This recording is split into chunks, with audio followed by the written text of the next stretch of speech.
In a world more interconnected than ever before, we are unexpectedly affected by things that we cannot see and things we do not know. But there is a world beyond the public eye, a place that the media tells you to fear, a no-go zone. Follow Mike, a world traveler, bringing us to no-go zones stateside and abroad. A travel documentary series that breaks barriers. Mike goes to the places that others are afraid of, where no one else dares to go, to tell their story, the story the media forgets to tell you.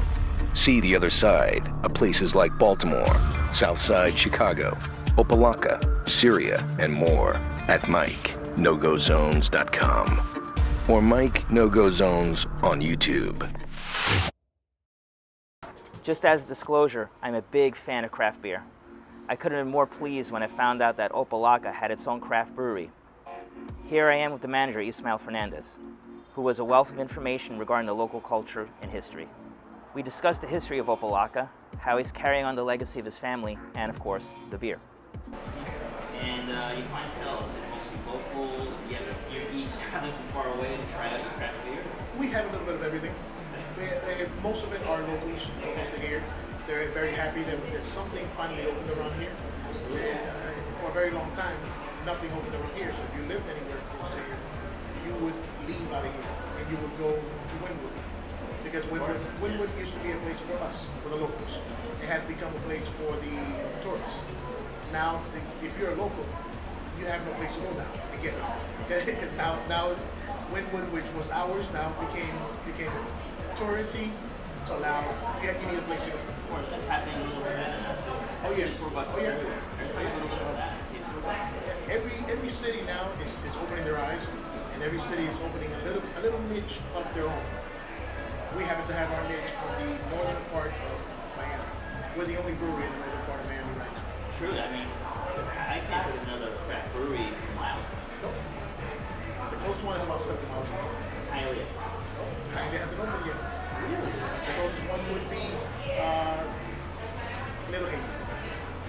They didn't know Little Haiti. Yeah, Little Haiti. Now finally has their own too. All right, so beer itself. So tell me, right now I'm drinking by the way, this is a beer mosa. Yeah. Excellent. I never would have thought, I'm used to the mimosa and champagne. Do you think it is yourself? Or? Well, no, it is a craft beer thing. Okay. We tend to play a lot with all of our ingredients to try to get the best things out of it. And why not beer moses? We do it every Sunday. Excellent, by the way. Very good. And which say is your best seller? What's the most popular? It all depends on the weather. With us, it depends on the weather. If the weather's very warm, people will hit light beers or IPAs. If the weather is a little cool, then they'll hit more dark beers, sours. They'll stick. Everything has a change of weather. If the weather changes, the beer changes. So we try to have everything on tap. We have all beers on tap because of it. And we have them set up in such a way where you have light beers, peated beers, hobby beers, dark beers. Oh, you're right. I mean, on a hot summer day, especially here in Miami, the last thing I'm going to drink is stout. Exactly. It's not going to. But the sun goes down, and then you want cool. Yes. More. What's your personal favorite? You're asking the wrong person. Because I brew them, so I don't put anything on tap that I don't drink myself. Okay. So if it's on tap, I will drink it. Out of everything that is there, with the weather today how it is, I would say our cocktail, triple IPA. Triple IPA is a very balanced triple IPA. It hides a lot of what a triple IPA usually is. Very strong, it really hides that and makes it smooth. So you can actually drink it thinking it's not what it is. Packs a punch, right? Oh, it is. it'll get you cockeyed.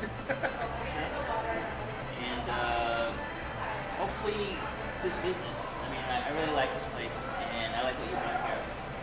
But hopefully this will be the first of many small businesses that open up here, take advantage of what's going on here in Opalocka. All right, so tell me about your options here. Wow. They were Pretty cool. The way we have our beer set up here, we start at number 1 and we go to number 12, putting from the lightest to the heaviest. Wow. At number 1 on this side. Which Okay. I'll show you this side first. Sure. Macho. We start with Macho, which is our lightest beer at this time right now. It's a Mexican lager. We go down the line, getting a little stronger. Once we get to number 4, we're already at our sour. It gets a little different because we have treated beers and kombucha. We make our own too. So it comes down on this side. From this side is the light side. Okay. Now, if you want something heavier, then we move to the opposite side. All right, here we go. Now, to the people viewing this, I tried the Feeling Airy, the double IPA. Very, very good. So. The way that we have this set up here, the first 3 are going to be our IPAs. We have the double, the triple, and a regular IPA. The regular IPA is made with the passion fruit on it. Very balanced beers again. The last 3 are the dark beers. So we have a little bit of everything for everybody. Cool. Okay, here's his family legacy right here. Pretty cool. This is related to the story he told me at the beginning of the interview. And to honor him, he's making craft beer, which is very admirable. I really respect what this gentleman is doing. Miguel Diaz. Okay, Miguel Diaz. Okay. Well, decided to purchase myself a growler of Siesta Pale Ale. Here we go.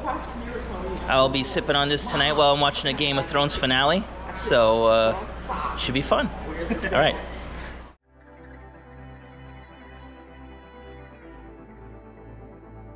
Hey, this is Mike from No-Go Zones. I love creating and sharing this series with you. I would be appreciative if you could like, comment, and share these videos with your friends and family, and don't forget to subscribe.